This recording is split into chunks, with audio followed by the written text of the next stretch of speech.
Reminders lang po, wag pong mag-aanli. Always eat in moderation. Hindi po ako doktor, so whenever in doubt, konsulta po kayo sa doktor ninyo.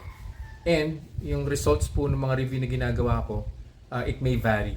So wag niyo pong i-expect na yung resulta sa akin is magiging kapareho po ng resulta sa inyo. So yun lang po. Have a nice day. Good morning po. So magta-try po tayo ng dark chocolate today. So yung dark chocolate, kung naalala niyo po, nagpadala po si Dutch ng dark chocolate. So dalawang pack po ito. Meron po yung single, ito pong isa. Tapos the one that I'm holding, ito pong kulay green, no, yung nasa baba. Pareho lang po siya. Naka-box lang po to, and dalawang bars po yung included sa loob. So ito po itsura niya. Ayan, so dalawang ganyan po. Pareho lang po siya.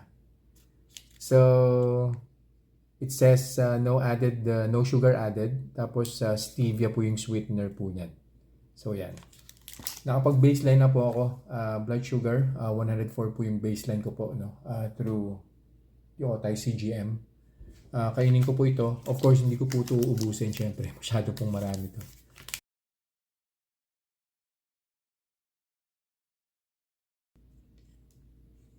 Ayan, so yan po itsura niya, no, sa loob. So, I'd probably eat a slice. Ito, yan. So, isang ganito lang po, isang mahaba lang po. Mahirap naman po kung kakain tayo na masyadong marami. Kung naalala nyo po yung dark chocolate at saka yung milk chocolate na tinry ko, yung nasa maliliit na pouch. 3 pieces lang po nun yung kinain ko. So, more or less, mga ganito rin po yun. Yung 3 pieces nun, mga ganito rin kalaki. Let's go!